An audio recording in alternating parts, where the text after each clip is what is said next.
अहोई अष्टमी पर बिल्कुल ना करें ये गलती। चलिए जानते हैं आज के इस वीडियो के माध्यम से। नंबर 1। अहोई अष्टमी हिंदू समुदाय विशेषकर माताओं के लिए गहरा सांस्कृतिक और धार्मिक महत्व रखती है। अहोई अष्टमी का व्रत माताएं अपने बच्चों की भलाई और लंबी उम्र के लिए देवी अहोई माता का आशीर्वाद और सुरक्षा पाने के लिए करती हैं। अहोई अष्टमी एक महत्वपूर्ण हिंदू त्योहार है जो कि बच्चों की तरक्की और दीर्घायु के लिए देवी अहोई या फिर अहोई माता का आशीर्वाद पाने के लिए मनाया जाता है। इसे माताएं बड़ी श्रद्धा और प्रेम से मनाती हैं। अहोई अष्टमी हिंदू कैलेंडर के अनुसार कार्तिक महीने के कृष्ण पक्ष की अष्टमी तिथि को आती है। यह दिन अत्यधिक महत्व रखता है क्योंकि माताएं देवी का आशीर्वाद प्राप्त करने के लिए विशेष अनुष्ठान, उपवास और प्रार्थना करती हैं। आइए जानते हैं इस साल कार्तिक माह के अहोई अष्टमी व्रत की तिथि, मुहूर्त और महत्व के बारे में। अहोई अष्टमी 2023 तिथि और समय। तिथि 2023 में अहोई अष्टमी रविवार 5 नवंबर को मनाई जाएगी। अष्टमी तिथि का समय 5 नवंबर दोपहर 1 बजे से शुरू होकर के 6 नवंबर सुबह 3:18 तक है। अहोई अष्टमी पूजा मुहूर्त 5 नवंबर शाम 5:42 से शुरू होकर के 5 नवंबर शाम 7 बजे तक है। तारों को देखने का समय शाम 5:58 5 नवंबर 2023 है। अहोई अष्टमी का महत्व। अहोई अष्टमी हिंदू समुदाय विशेष करके माताओं के लिए गहरा सांस्कृतिक और धार्मिक महत्व रखती है।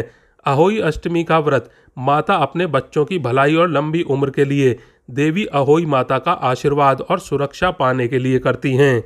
ऐसा माना जाता है कि देवी बच्चों के स्वास्थ्य, खुशी, समृद्धि की रक्षा करती हैं, उनकी वृद्धि और विकास सुनिश्चित करती हैं। अहोई अष्टमी का त्यौहार एक माँ और उनके बच्चों के बीच के गहरे रिश्ते के बारे में होता है।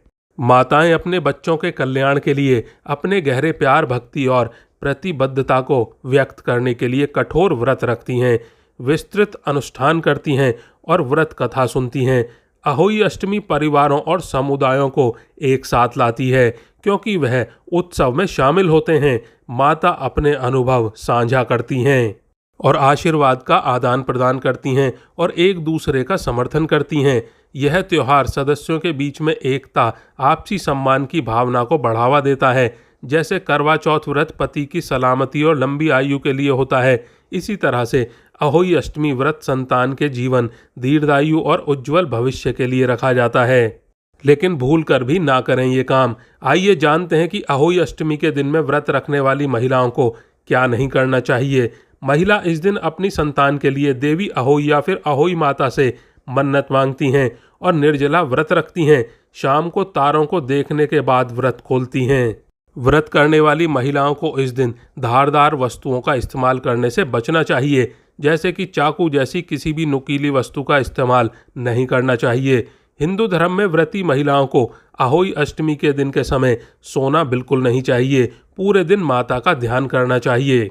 ऐसा करने से व्रत का पूरा फल मिलता है। शाम को तारों को जल देते समय महिलाओं को धातु का ध्यान रखना चाहिए। इस दिन स्टील से बने लोटे का इस्तेमाल करें। इस दिन तांबे का इस्तेमाल बिल्कुल नहीं करना चाहिए। व्रत करने वाली महिलाएं पूरे दिन अच्छे विचारों को मन में लाएं, किसी के साथ बुरा व्यवहार ना करें, वाणी पर नियंत्रण रखें और महिलाएं ना करें मिट्टी से जुड़ा कोई भी काम। अहोई अष्टमी के व्रत के दिन महिलाओं को मिट्टी से जुड़ा कोई भी काम नहीं करना चाहिए। इसके अलावा भूलकर भी सुपारी का इस्तेमाल ना करें। अहोई अष्टमी के दिन ऐसा करना शुभ नहीं माना जाता है और इन रंगों के कपड़े बिल्कुल भी नहीं पहनने चाहिए महिलाओं को। वैसे तो हिंदू धर्म की हर पूजा में सबसे पहले भगवान गणेश की पूजा होती है, लेकिन अहोई अष्टमी की पूजा शुरू करने से पहले गणेश जी की पूजा करने का विशेष महत्व है। अहोई अष्टमी पर जल के लिए कांसे के लोटे का इस्तेमाल नहीं करना चाहिए। इसके अलावा महिलाओं को गहरे नीले रंग के कपड़े नहीं पहनने चाहिए और पूजा में सारी सामग्री नई होनी चाहिए। अहोई अष्टमी पूजा में पूजा की सारी सामग्री बिल्कुल नई हो। पहले इस्तेमाल की गई पूजा सामग्री का इस्तेमाल बिल्कुल नहीं करना चाहिए। इसके अलावा फल, फूल और मिठाई ताज़ा होनी चाहिए और खाना बनाने में नहीं इस्तेमाल करें ये सब चीज़ें। अहोई अष्टमी के व्रत के दिन खाना बनाने में प्याज, लहसुन आदि का इस्तेमाल बिल्कुल ना करें।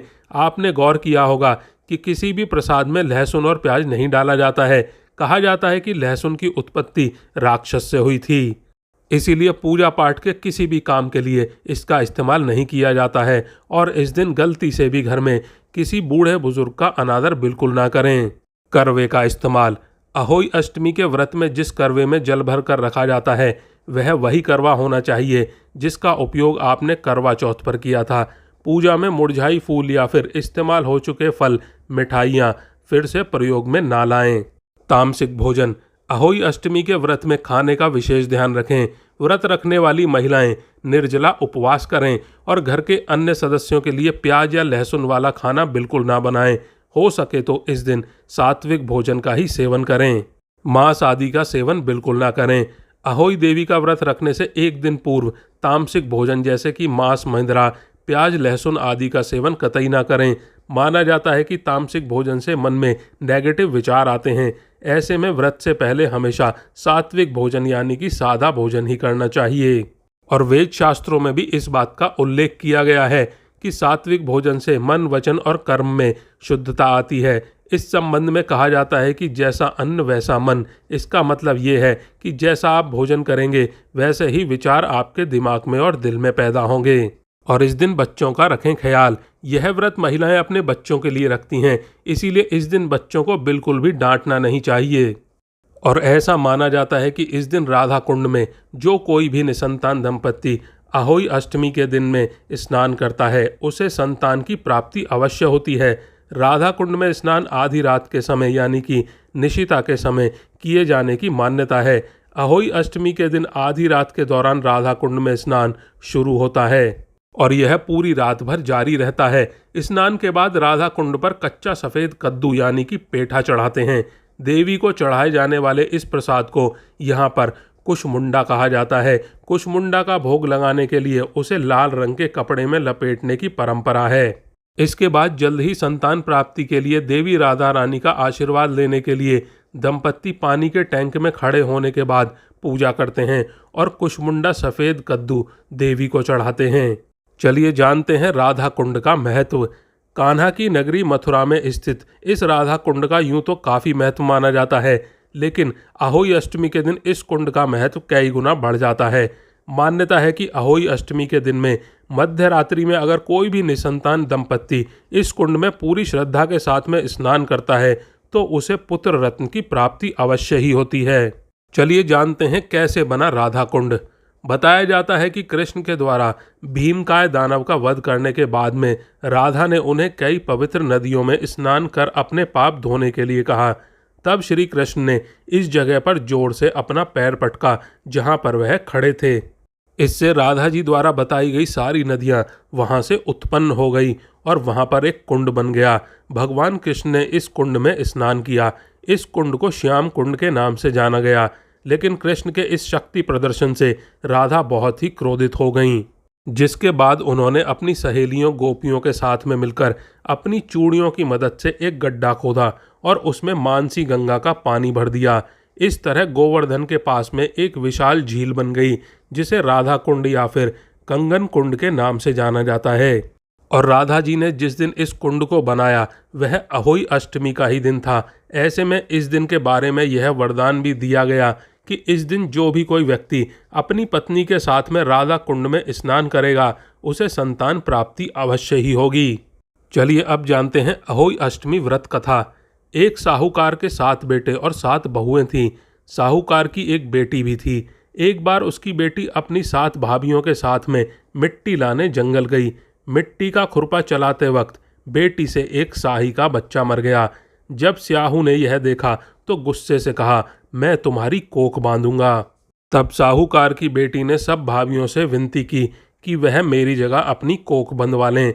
तब छोटी भाभी तैयार हो गई और उसने कोख बंधवा ली। छोटी भाभी का जो भी बच्चा पैदा होता वह 7वें दिन मर जाता।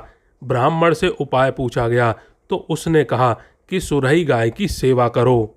फिर छोटी भाभी ने गाय की काफ़ी सेवा की तो गाय प्रसन्न होकर उसे लेकर स्याहू के पास चल पड़ी। वहाँ स्याही ने छोटी बहू की सेवा से प्रसन्न होकर उसे 7 पुत्र और 7 बहू होने का आशीर्वाद दे देती हैं। स्याहू के आशीर्वाद से छोटी बहू का घर पुत्र और पुत्र वधुओं से भर जाता है। दोस्तों आज के इस वीडियो में बस इतना ही। हमारे द्वारा दी गई शास्त्रों के अनुसार जानकारी आपको अच्छी लगी हो तो वीडियो को लाइक ज़रूर करें, दोस्तों के साथ शेयर करें और कमेंट बॉक्स में जय अहोई माता ज़रूर लिख दें।